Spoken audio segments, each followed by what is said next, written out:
잘들 지내셨나요? 네, 기쁜 부활절입니다. 기쁜 부활절. 네, 오늘 참 부활절 좋은 날인 만큼 날씨도 너무 좋고 그런데 여러분들 여러 가지 개인의 일정이 많고 또 밖에 나가 놀기도 좋은 너무 그런 날임에도 불구하고 하나님 찾아서 예배하는 이 자리 그리고 말씀을 사모하여서 이 예배 자리에 참여하신 여러분들 주님의 이름으로 축복하고 참 사랑합니다. 그런 마음 가운데 우리 옆 사람에게 이렇게 한번 좀 인사하도록 하겠습니다. 당신은 믿을 수 없을 만큼 놀라운 사람입니다. 여러분 진짜 그래요. 여러분들 진짜 믿을 수 없을 만큼 놀라운 사람이에요. 왜냐면 여러분 때문에 하나님이 죽으셨어요. 그만큼 여러분들은 놀라운 사람들이에요. 하나님이 여러분들을 위해서 죽을 만큼 여러분들은 믿을 수 없을 만큼 놀라운 사람들입니다. 그 마음 가운데 우리 하나님이 주시는 말씀 이 시간에 같이 받도록 하겠는데요. 오늘 말씀이 20장, 요한복음 20장 25절부터 28절 4절 말씀 같이 보도록 하겠는데 오늘은 오랜만에 좀 이렇게 좀 해볼까요? 남자가 25절, 여자가 26절 이렇게 한번 읽어볼까요? 우리 오랜만에 좀 남녀 구분 한번 해보도록 합시다. 처음인 것 같기도 한데 그래서 남자가 25절, 여자가 26절 같이 하도록 하겠습니다. 남자예요, 남자. 알았죠? 여성분들 읽지 마시고 남자들. 자, 25절. 자, 같이 읽어보겠습니다. 시작. 다른 제자들이 그에게 이르되 우리가 주를 보았노라 하니 도마가 이르되 내가 그의 손에 못자국을 보며 내 손가락을 그 못자국에 넣으며 내 손을 그 옆구리에 넣어보지 않고는 믿지 아니하겠노라 하니라.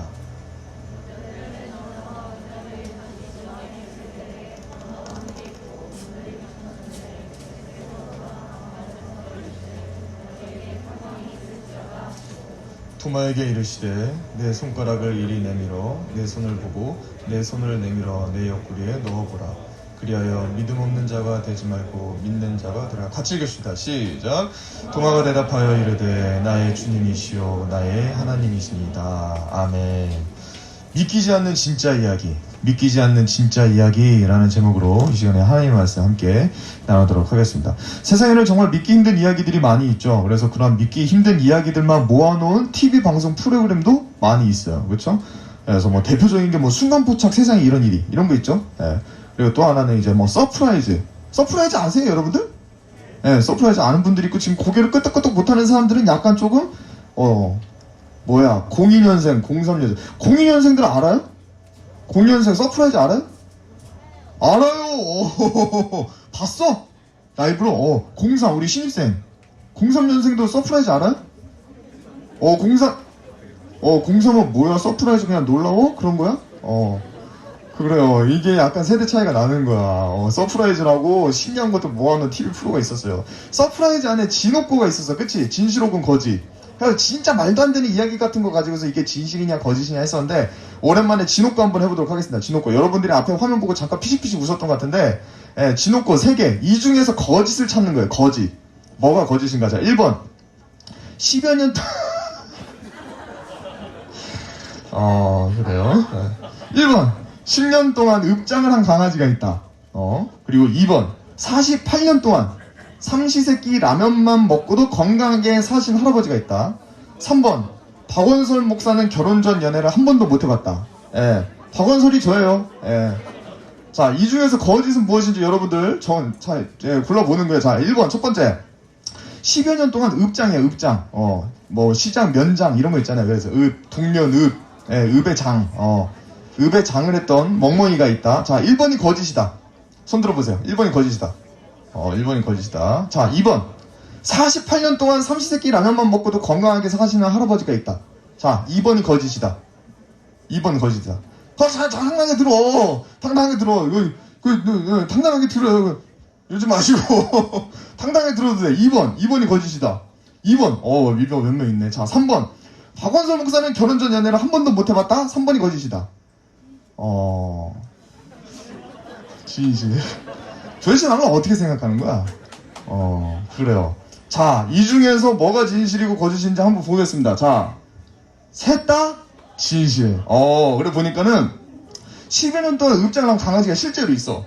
캘리포니아에 여기가 마을이 수놀이라는 곳이 있대요. 수놀이라는 곳에 진짜 1981년부터 10여 년 동안 읍장을 한 강아지가 있대. 미국. 야, 묘지경이래. 요지경 미국이야 진짜. 그리고 2번. 48년 동안 30세끼 라면만 먹고 산 할아버지가 실제로 있어. 그래가지고서 이 할아버지가 이때 방송에 나올 때가 한 90세? 그쯤 됐었더라고. 그래가지고 48년 동안 삼양라면만 드신대. 그래서 여기 삼양라면에서 이렇게 라면을 그렇게 공짜로 무상으로 드리고 그랬었다고 하더라고요. 그리고 박원순 목사는 한 번도 연애를 못 해보고 결혼을 했습니다. 그래서 나는 나와 연애한다. 저는 그랬어요. 그래서 모쏠로 지내다가 결혼했습니다. 자, 여기 모쏠들 희망을 가지시오. 나 같은 모쏠도 결혼해가지고 애를 셋을 낳고서 잘 살고 있습니다. 그러니까 모쏠들, 나는 모쏠이니까 결혼도 못할까? 아닙니다, 여러분. 저도 모쏠이었고 나도 결혼 못할 것 같았지만 저도 했습니다, 여러분. 저도 했으니까 여러분들도 할 수 있습니다. 그러니까 그 믿음을 가지고 기도하세요. 이 중에 거짓이 없어. 다 진실, 다 진실. 참 사실 처음에 봤을 때 다 좀 거짓말 같은 그런 이야기 같았어요, 그렇죠? 근데 이 중에 거짓말이 없이 다 진실이었어요. 근데 세상에 이렇게 믿기 힘든 이야기들이 있는 것처럼 성경에도 믿기 힘든 이야기가 정말 많아요, 그렇죠? 그 중에서도 예수님이 부활하셨다, 죽은 사람이 다시 살아났다, 이 이야기는 정말 많은 사람들에게 논쟁거리였어요. 상식적으로, 여러분들 상식적으로 죽었던 사람이 다시 살아나는 거, 우리 지금 의대생들도 있는데 죽은 사람이 다시 살아나는 게 이게 말이 돼요? 말이 안 된다라는 거야. 그래서 비잔틴 시대 때부터 이제 기독교가 국교화되는 그런 시대 때부터 어떤 일이 있었냐? 예수님의 부활이 사실이다, 예수님의 부활은 사실이 아니다 라고 하는 논쟁들이 있었어. 그러면서 서로 이제 맞다 틀리다 하면서 말들이 많았는데, 오늘은 제가 예수님의 부활을 믿지 못하고서는 거짓이다 라고 하는 사람들이 주장하고 그것에 대한 반박에 대해서 제가 여러분들에게 조금 나눠드리도록 할게요. 제가 청년 설교를 하면서 좋은 것 중에 하나는 뭐냐면, 제가 만약에 주일 설교를 했더라면 이런 걸 못했어. 약간 좀 지적으로 좀 들어가고 이런 거, 그리고 길게도 설교 못하고 했는데 여러분들 만나서 너무 좋아, 너무 행복해. 약간 좀 지적으로, 우리의 지성은 약간 좀 자극하잖아, 그치? 정말 어떻게 사람이 죽었다가 살아났을까? 이런 거 가지고서는 또 이게 또 이제 반대하는 사람들의 입장을 어떻게 우리가 또 이렇게 변론할까? 변증할까? 이런 거를 알 수 있어서 너무 좋은데, 여러분들에게 참 좋은 그런 시간이 되길 바랍니다. 자, 먼저 예수님의 부활을 부인하는 사람들 중에서는 예수님의 부활은 사기다, 제자들이 꾸며낸 사기다라고 하는 사기설을 주장하는 사람들이 있었어요. 그래서 이 사람들은 무엇을 주냐면, 이 제자들이 사람들을 현혹시키려고 만든 이야기, 사기가 바로 예수님의 부활 이야기다라는 거예요. 근데 문제는 뭐냐면, 예수님이 부활했다라는 것을 제자들만 본 게 아니라 제자들 이외에 500여 명의 사람들이 더 예수님의 부활을 봤다는 거예요. 이 말씀이 고린도전서 15장 6절에 나와 있어요. 또 예수님이 부활했다고 이 사기칠 만한, 제자들에게는 예수님이 부활했다라고 사기칠 만한 용기나 이유가 없었어. 왜냐면 어떤 일이 있었냐면, 예수님이 십자가 지고 이제 골고다 올라가신다 하니까 제자도 어땠어요? 다 꽁무니 내빼고 도망갔었어요. 이런 사람들이었어요. 용기가 없는 사람들이었어. 만약에 예수님이 부활했다 이러면은 오히려 또 예수당이다 해가지고 잡아가지고서는 몰매 맞고 죽임당하고 그런 상황이었다는 거예요. 근데 그럼에도 불구하고 예수님이 부활하셨다 말했다는 거예요. 그렇다고 해서 이 제자들이 예수님의 부활을 말한다고 해서 어떠한 이득을 얻느냐, 뭐 경제적인 이득이나 뭐 어떠한 위치가 올라가나, 그런 것도 없었어. 오히려 예수님의 부활을 말을 하면 말을 할수록 더 생명의 위협을 얻고, 그리고 또 지위적으로 세상적으로 더 무시당하고 더 어렵게 살아갈 수밖에 없는 게 제자들이었다는 거예요. 그렇기 때문에 이 제자들이 예수님의 부활을 사기쳐서 자기들이 거짓말로 이렇게 만들어낸 이유가 없다라는 거예요. 그래서 이 사기설은 옳지 않다라는 것을 이렇게 볼 수가 있어요. 또 예수님의 부활에 대해서 이제 반대하는 사람들 중에서 또 어떤 얘기가 있냐면, 기절설이 있어요. 기절. 그래서 예수님이 십자가에 달리긴 달렸어. 십자가에 달리긴 달렸는데 죽은 게 아니라 기절했다는 거예요. 기절을 해가지고서는 돌무덤에 이제 장사가 되셨지. 돌무덤에 장사가 되셨다가 이제 3일 정도 사람이 기절했다가 이제 3일 내내 이게 좀 자고 일어나니까 좀 이제 기력이 회복이 됐다는 거야. 그래가지고서는 이제 일어나가지고 돌무덤을 열고 몰래 빠져나왔다. 이게 기절설이야. 근데 이거는 진짜 말도 안 되는 이야기야. 왜냐면은 일단 이 기절설이 말이 안 되는 건, 예수님이 십자가에서 있을 때 로마군이 확인사살한 게 있어. 그쵸? 어떻게 했어? 예수님 이제 6월절이 시작되니까 모든 부정한 것들은 이제 예루살렘에 없어야 되거든. 그래가지고 십자가에 달린 죄인들도 다 부정하다 해서 내렸어야 돼. 왜냐면 6월절 중간에 사람이 죽으면 그게 부정하게 되는 거니까. 그래서 6월절 전에 이 사람들을 죽일, 십자가에 매달린 사람들은 숨을 끊으려고 했어. 그러기 위해서 예수님에게 확인사살 뭐를 하냐? 창으로 찌르지. 창으로 어딜 찔러요? 옆구리를 찔러, 옆구리. 옆구리를 찌르니까 뭐가 나왔을까? 응? 뭐가 나? 피가. 그렇지. 피와 물이 나온 거야. 물이 나왔다라는 게 확인 사살 증거가 되는 거야. 왜냐면 이 십자가 형벌은 어떻게 해서 사람을 죽이는 거냐면은 사람이 아파 죽겠다가 아니라 숨 막혀 죽겠다. 그래서 이 십자가형은 질식사시키는 게 십자가형이에요. 그래서 이 양쪽 팔을 이제 나무에다가 걸어놓고서는 사람을 나무에다 매달아 놓으면 중력에 의해서 사람의 몸이 처지잖아. 그건 자연스럽게 몸이 이렇게 아래로 떨어진단 말이야. 그러면은 양팔로 해서 몸이 축 처지게 되면은 여기 있는 횡격막이 허파를 압박해. 그러면서 숨쉬기가 점점 힘들어져. 그래서 이걸 계속해서 숨 쉬려고 올라갔다 내려갔다 올라갔다 내려갔다 하면서 십자가형을 당하는 사람은 보통 7일에서 10일 정도 십자가에 매달려 있는 거야. 그렇게. 그러다가 결국에는 탈진하고 이제 몸이 축 처져가지고 횡격막이 계속 이 허파를 압박하니까 숨을 못 쉬어서 결국 질식사하는 게 십자가형이야. 근데 이 질식한 사람의 폐에 뭐가 차냐? 물이 차, 물. 그걸 통해서 허파를 찔렀을 때 물이 나오는 걸 보고 이 로마 군인들은 살인의 전문가들이었어요. 사람을 죽이는데 전문가들이었어요. 그래서 옆구리를 찔렀을 때 물이 나왔다? 아, 이 사람 지금 질식사했구나. 지금 기절한 게 아니라 확실히 죽었구나. 해가지고서는 무릎뼈를 꺾지 않아. 왜? 무릎뼈를 꺾으면 몸을 들어 올릴 수가 없잖아. 그래서 만약에 숨이 붙어 있으면 무릎뼈를 꺾어버리는 거야. 무릎뼈를 꺾으면 몸을 더 이상 들 수 없겠지? 그럼 계속해서 횡격막이 폐를 압박하게 되면서 숨을 결국 못 쉬게 되는 거야. 그러면서 빨리 죽게 만드는 게 이제 무릎뼈를 꺾어버리는 거거든. 근데 이제 예수님은 이미 물이 나오는 걸 보고서는 예수님 이미 사망, 판정 해가지고 무릎뼈를 꺾지 않고 그대로 십자가에서 내려서 장사를 했다는 거예요. 그래서 로마 군인들이 이렇게 확인 사살한 것을 통해서 우리는 예수님이 기절이 아니라 확실히 죽으신 것이다 라는 것을 우리는 알 수가 있다는 거예요. 또 하나 이 기절설이 말이 안 되는 것 중에 하나는 뭐냐면 이 예수님이 십자가를 지시기 전에 뭐를 맞으세요? 채찍질. 태형이라고 하는 채찍질을 맞으셔. 근데 이 우리가 보통 생각하는 채찍은 뭐야? 그냥 줄 하나 길다랗게 있어가지고 뭐 서부에 그 뭐야 보안 가가지고 이악 착 하는 저 멀리서 막 이렇게 이악 착착 이악 착 찰싹찰싹 뭐 파리치하는 것처럼 이러한 채찍을 생각하는데 그때 로마 군인들이 쓰는 채찍은 어떤 거냐면 사실 몽둥이 끝에 그냥 줄이 달린 정도야.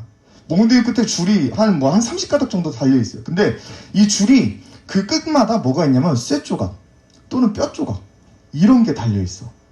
이런 걸로 사람을 치는 게 이제 채찍형, 태형이야. 근데 이 태형을 보통 몇 대를 치냐? 40에 하나 감안매.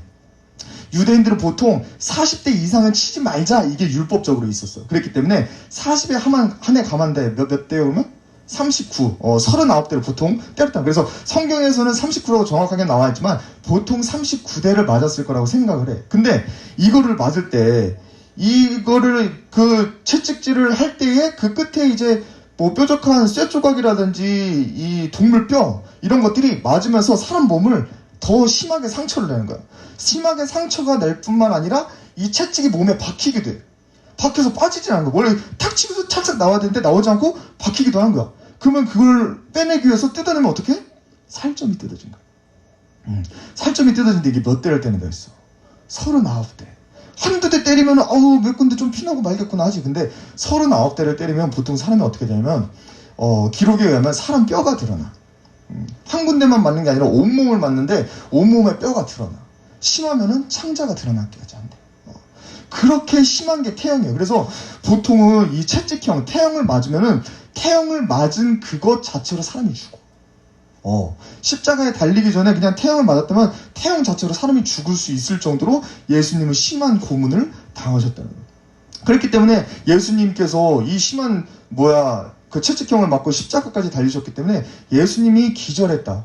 죽으신 게 아니라 기절했다라고 보는 것은 의학적으로도 말이 되지 않는다는 거죠. 그리고 또 이제 기절했다가 만약에 진짜 양보해서 기절했다고 쳐. 진짜 그 채찍도 맞고 그리고 이 참도 찔리셨어. 근데 예수님이 평소에 뭔가를 너무 잘하셨어. 근데 진짜 실제로 기절했다고 쳐봐요. 기절했다 쳐봐. 그런데 이 예수님이 십자가에 달리셨잖아. 십자가에 달리시는데 손과 발에 못을 박히시죠. 근데 손과 발에 못을 박히는데 우리의 개념으로서는 사실 손은 여기야. 그쵸? 우리의 개념은 손은 여기인데 유대인의 개념으로서 손은 팔 전체야. 팔 전체가 야드라고 해서 손도 야드고 팔도 야드야. 그래서 예수님이 이제 손에 못을 박혔다 했을 때 그 못은 여기 손바닥이 아니라 여기 여기 보면 뼈 2개가 있어요. 여러분들 손목에 보면은 뼈 2개가 있고 가운데 빈 공간이 있거든요. 거기에 못을 박는 거예요. 거기에. 왜냐면 손에 못을 박는 이유는 그 죄인을 나무에 걸어두기 위함이야. 근데 만약에 이 손바닥에 걸어둔다고 해봐. 그러면은 이 처음에는 그래도 좀 버티겠지만 점점 중력에 의해서 몸이 축축 처지면 어떻게 돼? 여기가 찢어져. 찢어지면서 이 죄인이 떨어지겠지. 그러니까는 제대로 된 형벌이 되지 않는 거야. 그래서 손바닥이 아니라 이 손목 여기다가 못을 박게 되는 거야. 여기다가 못을 박게 되면은 뭐 사람이 이 모든 신경이 여기가 지나간대요. 그래서 여기다가 못을 박는 것 자체가 온몸의 신경을 파괴하는 그 정도의 고통을 주는 거라고 하더라고요. 아무튼 일단 두 손에다가 이렇게 못을 박았어. 그리고 또 어디다가 못을 박아요? 두 발에 못을 박지. 근데 우리가 많은 경우에 성화를 통해서 예수님의 십자가를 잘 이해하고 있는데 예수님의 두 발에 십자가 못 박겠다 하면서 여러분들이 상상되는 그 발에 못 박힌 건 뭐예요? 보통 두 발이 이렇게 포개서, 그치? 이렇게 포개가지고서는 예수님이 십자가 못 박힌 걸로 우리는 많이 봐서 알고 있어, 성화가. 그치? 근데 사실 고고학적으로 더 정확하게 말한다면은 예수님의 두 발을 포갠 거는 발을 이렇게 포갠 게 아니라 보면은 여기 예수님이 십자가에 달릴 때 여기 세로목이 있어요. 여기 위로 이렇게 딱 여기 세로목이 있고 예수님은 가로목만 들고 가는 거야. 가로목만 들고 가가지고서는 손에다가 못 박히고 여기 세로목이 이미 있었던 데다가 걸리게 되는 거거든? 근데 걸릴 때 이 발을 어떻게 포개는 거냐? 여기 가운데 나무가 있잖아요. 여기 가운데. 그러면은 이 나무 사이에다가 여기에다가 발을 포개서 이제 못을 박는 거야. 근데 못을 박는데 어디다 박느냐? 여기 발 뒤꿈치. 여기 발 뒤꿈치에다 못을 박는 거야. 실제로 고고학적으로 예수님 시대 때 십자가형을 당한 사람의 유골이 발견됐어.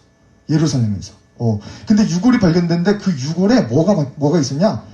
그 발 뒤꿈치에 못이 박힌 그 유골이 발견된 거야. 그러면서 이걸 조사를 통해서 알고 보니까는 십자가형을 당한 사람의 유해를 모아가지고 이렇게 장사를 했었던 거더라고.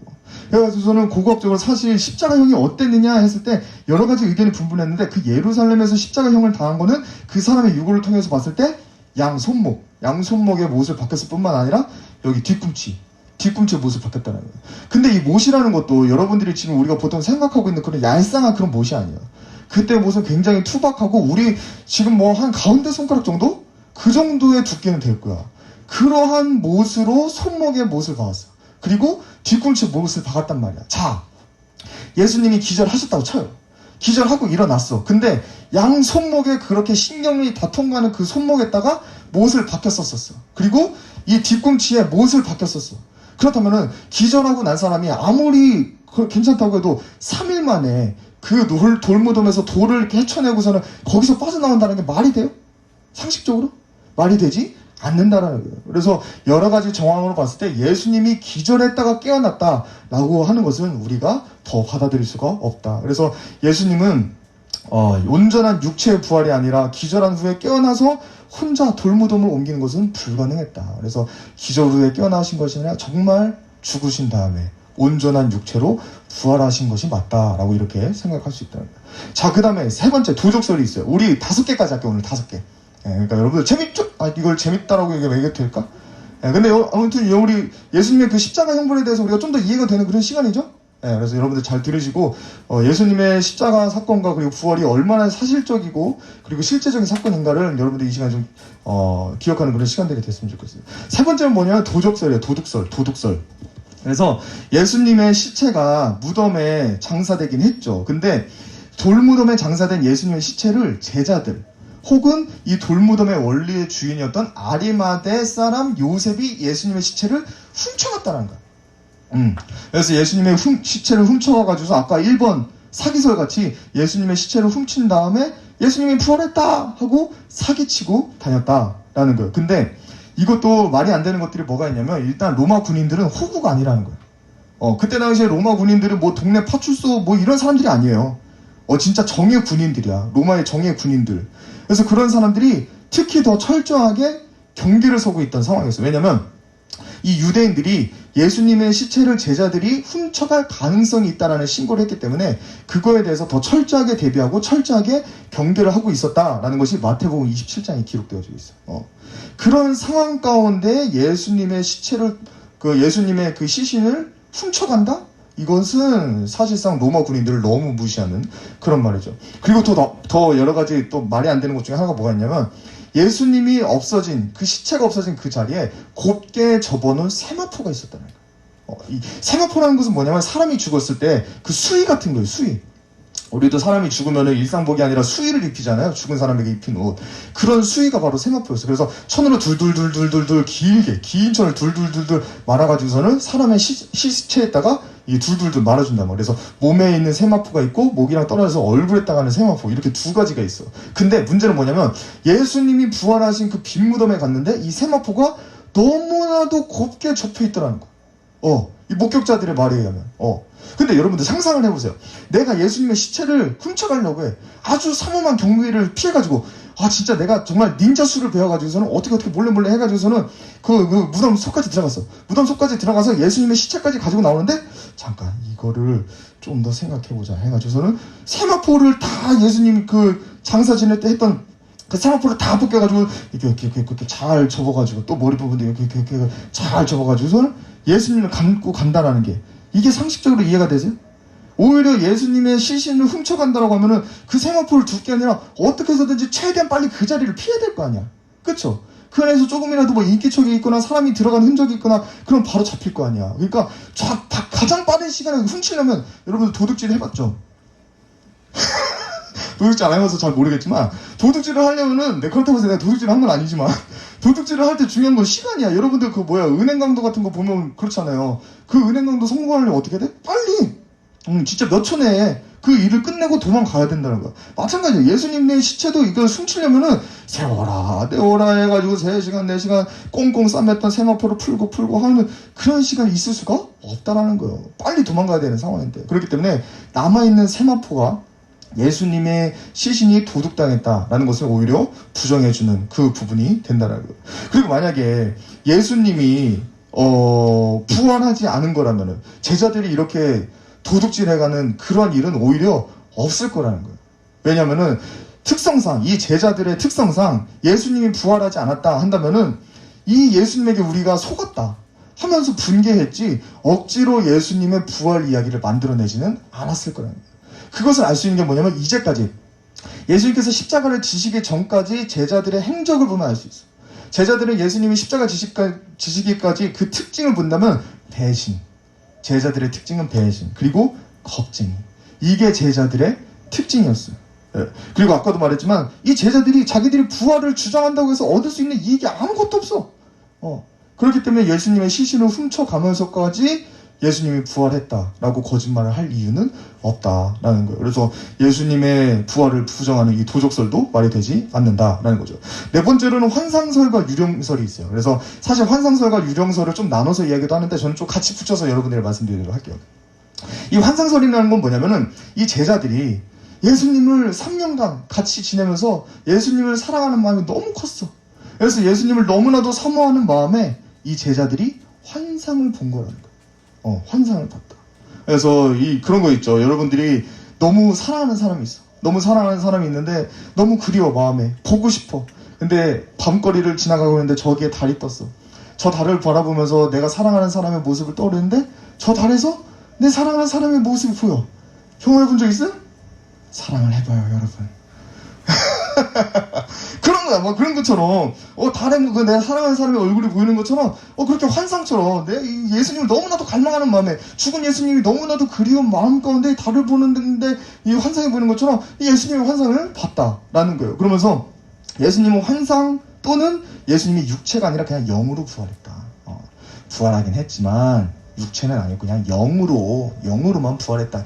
이런 것들을 주장하는 사람들이 있었다라는 거예요. 근데 여러분들 생각을 해보세요. 자, 환상설 먼저. 동시에 아까도 제자들 뿐만 아니라 500여 명의 사람들이 부활하신 예수님을 봤다고 했죠. 동시에 여러 사람들이 하루도 아니야, 몇 날 며칠에 걸쳐서, 그리고 한 장소도 아니야, 여러 장소에서 환상을 봤다면 그것은 사실 환상이 아니라 실제 아닐까요? 그쵸? 네, 여러분들 생각을 해보세요. 굉장히 여러 사람들이, 다양한 사람들이 동일한 환상을 봤어. 근데 그게 그 날에만 본 게 아니라 다른 날도 봐. 며칠 동안 봐. 한 40일 동안 봤어. 그 동일한 그 환상을. 근데 그게 또 같은 장소만이 아니야. 오른교회만이 아니라 막 저쪽 잠실에서도 보이고, 여기 천호동에서도 보이고, 저 하남에서도 보이고, 뭐 여기 저쪽 강북에서도 보이고, 여기저기 막 다 보여. 청주에서도 보이고, 제주도에서도 보이고, 막 이렇게 보여. 그렇다면 사실 그거는 환상이라고 하는 게 더 맞을까요? 실제로 하는 게 더 맞을까요? 사실 환상의 가능성이 낮죠. 오히려 그런 경우에는. 그쵸? 예를 들면 이런 거야. 여러분들 UFO 있잖아요. UFO. UFO는 미확인 비행 물체죠. 그쵸? 근데 가끔 사람들이 UFO를 뭐 보는 사람들도 있고 뭐 사진도 있다고 하고 막 그래요. 근데 이게 굉장히 많은 사람들이 자주 봐. 자주 보고 또 다양한 곳에서 보고 그리고 또 이것을 긴 시간 동안 이렇게 봐. 그리고 또 맨날 봐. 그러면 이건 UFO예요? 비행기예요? 맨날 인천공항에 올라갔다가 내려갔다 하고 있어. 이거 UFO예요? 비행기예요? 이건 비행기라고밖에 볼 수 없지. 오히려 더. 그쵸? 환상이 아니라 오히려 실제다라고 할 수 있는 그런 거라는 거예요. 그래서 예수님은 여러 사람에게 여러 장소에서 여러 시간대에 나타나셨기 때문에 이것은 환상이라기보다 오히려 실제라고 보는 게 더 맞다라는 거예요. 그리고 예수님이 영혼으로만 부활한 것이 아니라 육체로 부활했다라고 하는 것을 우리가 알 수 있는 것은 뭐냐면 예수님이 믿지 못한 도마에게 다가오시죠. 오늘 우리 본 말씀처럼 도마에게 다가오셔서 뭐라고 말씀하세요? 야, 너 왜 나를 못 믿어? 내 손에 못자국을 봐. 그리고 내가 창에 찔린 걸로 봐. 내가 고난당하고 그리고 내가 죽임을 확인한 거 이거 너도 뭐 손에 놓고 만져봐. 확인해봐. 이렇게 말씀하셨잖아요. 이것을 통해서 알 수 있는 것은 예수님은 단순히 영혼으로만 부활한 것이 아니라 육체를 가지고 부활하셨다라는 것에 또 하나 증거가 된다는 거예요. 그리고 부활하신 예수님이 제자들과 뭐 했어요? 같이 먹고 마셨어. 그래서 엠마오로 가는 두 제자가 있었잖아요. 예수님이 죽으신 후에 부활까지 하셨는데도 이 두 제자는 그냥 터벅터벅 그냥 자기들 살 길을 따라 걸어가고 있는 거예요. 그런 가운데 이 두 제자에게 예수님께서 찾아오셔가지고 예수님이 부활하실 것이다 했던 그 모든 상황들을 다시 설명해 주시죠. 그때 그냥 얘기만 해요? 얘기만 하는 게 아니라 같이 떡을 떼고 성찬. 오늘 성찬식들 하셨죠? 그렇게 성찬을 나누는 장면이 있잖아요. 그것을 통해서 예수님은 그냥 영혼으로 부활한 것이 아니라 실제로 육체로 부활하셨구나 라는 것을 우리가 증거로 알 수 있다는 거예요. 그리고 진짜 결정적인 증거, 그것은 뭐냐면 예수님의 무덤이 빈 무덤이었다는 거예요. 예수님이 만약에 정말 그냥 영혼으로만 부활하셨을 거라면은 무덤에 시신이 없을 이유가 없죠.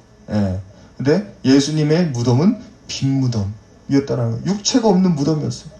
결국 예수님은 영혼만 부활한 것이 아니라 그리고 예수님은 환상으로 나타난 것이 아니라 실제 육신을 가지고 부활하셨다는 것을 우리는 말씀을 통해서 확실하게 또 그때의 근황, 정황을 통해서 확실하게 알 수가 있는 겁니다. 자, 마지막으로 예수님의 부활이 거짓이다. 예수님의 부활이 말도 안 된다라고 말하는 사람 중에 어떤 사람들이 있냐면 신화설을 주장하는 사람들이 있어요. 신화설.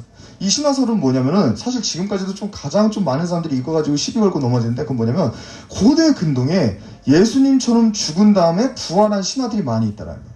그렇죠? 여러분들 그리스 로마 신화나 그런 데 보면은 죽었다가 살아났다 하는 그런 신들 이야기들 많이 있잖아요. 그리고 그 고대 근동에 그 이스라엘에도 담무스라고 해서 계절마다 죽었다 살아났다 하는 신이 있어. 그래서 그런 이야기들이 많이 있는 거 봤을 때 이 예수님의 부활도 그러한 고대 근동의 신화들을 따라한 허구이다. 이렇게 주장하는 사람들이 있다라는 거예요. 근데 이거에 대해서 또 반박할 수 있는 건 뭐냐면 세상에 비슷한 이야기는 진짜 많다는 거죠. 그렇죠? 일단 서양의 신데렐라와 비슷한 이야기가 우리나라에 뭐가 있어요? 콩쥐팥쥐 있죠? 그렇다고 해가지고 신데렐라가 사실은 우리나라에 콩쥐가 거기 가서 신데렐라였다 이런 얘기 하지 않잖아. 그쵸? 신데렐라는 신데렐라고 콩쥐팥쥐는 콩쥐팥쥐야. 그쵸? 그리고 또 이거는 비슷한 두 개의 동화 이야기지만 현실 이야기하고 꾸며낸 이야기가 비슷한 경우들도 있어요. 그쵸? 아까 우리 그 이야기했었던 그 진옥과 할 때 10여 년 동안 그 순월마을에서 시장을 했었던 그 강아지 이야기 있었잖아요. 제가 말씀드렸잖아요. 그 강아지 이름이 보스콘데 최근에 우리 만화 중에 그런 거 있죠. 뭐 주토피아. 주토피아 보면 뭐예요? 뭐 동물들이 막 시장도 하고 경찰도 하고 막 그러잖아요. 이걸 보고서 사람들이 그런 거야. 야, 주토피아 보니까 그거 순월마을의 보스콘 그게 다 이거 주토피아에서 가져온 이야기네. 이런 식으로 이야기를 한다면 여러분들 그 사람 보고 뭐라고 하겠어요? 말할 것도 없죠. 그냥 피식 웃고 가는 거야. 뭐 말도 안 되는 소리 하고서 왜? 전혀 다른 이야기니까. 현실하고 꾸며낸 이야기가 비슷하다라고 해도 그것이 현실이 소설이 되고 또 소설이 현실이 될 수 없다는 거예요. 그것은 각자 개별의 그 이야기가 된 것이지 비슷한 이야기다라고 해가지고 그것이 하나의 이야기로 통합시켜 줄 수는 없다라는 거예요. 그래서 마찬가지로 예수님이 부활하신 그 부활 신화가 비슷한 부활 신화들이 있다라고 해서 예수님의 부활 사실을 부활 신화라고 우리는 할 수 없다라는 거예요. 만들어낸 신화는 그냥 신화일 뿐이고 실제 일어난 사실은 그냥 실제 사실이다라는 거죠. 그래서 이것을 통해서 예수님의 부활을 거부하고 부정하려고 하지만 결국에는 예수님은 실제로 부활하셨다라고 하는 그 실제적인 증거가 너무나도 차고 넘친다라는 거예요. 이렇게 예수님의 부활은 확실한 거예요. 예수님의 부활은 확실한 겁니다. 무엇보다도 예수님의 부활이 확실한 증거는 변화된 제자들의 모습이에요. 변화된 제자들의 모습. 예수님이 부활하시기 전에 제자들의 모습을 표현한다면 세 가지로 이렇게 표현할 수 있을 것 같아요. 겁쟁이, 배신자, 기회주의자. 제자들은 겁쟁이들이었어요. 겁쟁이들. 그래서 예수님이 십자가를 지고 골고다를 갈 때 누구 한 명 빼고 다 도망가죠? 요한 빼고 다 도망가요. 예수님의 제자들이. 그리고 여자들만 몇 명 남고. 그리고 제자들은 배신자들이었어요. 대표적으로 가룟 유다 뿐만 아니라 수제자라고 했던 베드로. 베드로도 예수님을 모른다. 3번이나 부인하고 내빼잖아요. 베드로 뿐이겠어요? 다른 제자들도 다 그냥 도망가는 배신자들이었다는 거예요. 그리고 제자들은 기회주의자들이었었던. 예수님이 잘 되면 어떻게 예수님 주변에서 이렇게 쭈뼛쭈뼛 서성거리다가 예수님이 잘 되면 예수님이 잘 되시면 저를 예수님의 우편에 앉혀주시옵소서 하면서 어떻게 좀 기회를 좀 살펴보려고 어떻게 예수님을 좀 입식양명의 도구로 삼아보려고 하는 그런 기회주의자들로 득실득실했다는 거예요. 왜냐면 야고보와 요한이 이야기를 했거든. 예수님이 잘 되면 저를 예수님의 우편에 앉혀주세요 하니까는 그때 같이 있었던 다른 제자들이 이 두 명에게 화를 내. 야, 니들 뭔데 예수님 잘 되면 니들 우편에 앉혀달라냐? 우리가 우편에 앉혀. 이러면서 싸우고 있었다는 거. 그러니까 예수님의 제자들은 부활하기 전까지 그들의 특성이 뭐였냐면은 겁쟁이, 배신자, 그리고 기회주의자. 이런 모습을 가지고 있는 게 제자들의 모습이었다는 거예요. 근데 이 제자들의 모습이 예수님의 부활을 경험한 이후에 제자들의 모습이 이렇게 두 가지로 변하게 돼요. 먼저는 증인, 그리고 순교자. 이전에는 겁쟁이 그리고 배신자 기회주의자였던 이 제자들이 예수님의 부활을 경험한 이후로 증인이 되고 순교자가 되더라는 거예요. 제자들은 일평생 부활하신 예수님을 증거하는 인생을 사는 증인들이 됐어. 또 예수님의 가르침을 전하는 데 있어서 목숨도 아까워하지 않는 순교자가 되게 됐다는 거예요. 이렇게 제자들은 예수님의 부활을 경험하고 사람이 달라지게 된 거예요. 이전에는 루저고 겁쟁이들이었던 이들이 이제는 목숨을 아까워하지 않고 살아도 주를 위해 죽어도 주를 위해 담대하게 예수님께 인생을 맡긴 사람, 예수님께 인생을 맡긴 삶을 살아가는 제자들이 됐다는 거예요. 그 이유가 어디 있는 거예요? 예수님의 부활 때문에. 예전엔 긴가민가 했었거든. 진짜 예수님이 하나님인가? 진짜 예수님이 하나님인가? 긴가민가 했어. 근데 부활을 경험하시고 예수님 진짜 하나님이시구나. 예수님 진짜 하나님이시구나. 그러는 가운데 그들의 삶이 바뀌게 됐다는 거예요. 오늘을 사는 우리는 어떻습니까? 예수님의 부활을 직접 보지는 못했지만 우리는 믿을 수 있어요. 왜냐하면 증거가 너무나도 차고 넘쳐. 증거가 너무나도 많아요. 그리고 그 증거가 확실해요. 그리고 무엇보다도 예수님이 우리에게 보내주시겠다고 하신 그 성령님이 우리 안에 믿음을 주셔. 그래서 성령이 없는 사람은 아무리 많은 증거를 대고 이야기를 해줘도 믿지를 못해. 근데 믿을 수 있는 이유는 뭐냐? 우리 안에 성령님이 우리에게 믿음을 주셔서 예수님의 부활을 믿게 하신다는 거예요. 여러분들 예수님의 부활을 믿나요? 믿으세요? 이렇게까지 얘기했는데 잘 못 믿겠어요? 예수님의 부활 믿으시죠? 예. 부활을 믿는 사람의 특징, 진짜 예수님의 부활을 믿는 사람의 특징이 있는데 그것은 뭐냐면 제자들처럼 담대함을 가지게 된다는 거예요. 담대함. 제자들처럼 우리 삶의 문제는 이제 아무것도 아닌 게 된다는 거. 왜? 예수님이 부활하셨으니까. 예수님 진짜 하나님이시니까. 부활은 예수님이 우리 인생의 가장 큰 문제, 어떤 사람도 해결할 수 없는 죽음의 문제를 해결하신 사건이었어요. 또 예수님이 스스로 부활하시겠다고 하신 스스로의 약속을 지키신 사건이었어요. 또 이 부활이라는 것은 예수님이 하나님이다. 우리가 믿는 이 예수님이 하나님이다. 나를 위해서 죽으신 그 예수님이 그냥 사람이 아니라 하나님이다. 그 하나님이라는 것을 증거하는 사건이 바로 부활 사건입니다. 그래서 그렇게 의심 많았던 도마도 부활하신 하나님을 만나고 이렇게 말하는 거예요. 예수님은 나의 주인이시고 예수님이 나의 하나님이십니다. 이렇게 고백을 하게 되는 거예요. 그리고 이제는 그 도마의 고백이 나의 고백이 되는 거예요. 그래서 예수님은 나의 주님이시고 예수님 나의 하나님이십니다. 이렇게 고백을 하게 되면 우리도 제자들처럼 살 수 있는 거예요. 우리도 부활을 믿고 예수님 나의 주님이시고 예수님 나의 하나님이십니다. 이 믿음 가운데 살아가게 된다면 그 누구도 두려울 게 없어. 그 무엇도 겁나지가 않아요. 왜? 예수님 하나님이니까. 예수님이 말씀하신 많은 약속들이 내 삶에 이루실 만한 충분한 능력이 있으신 하나님이니까.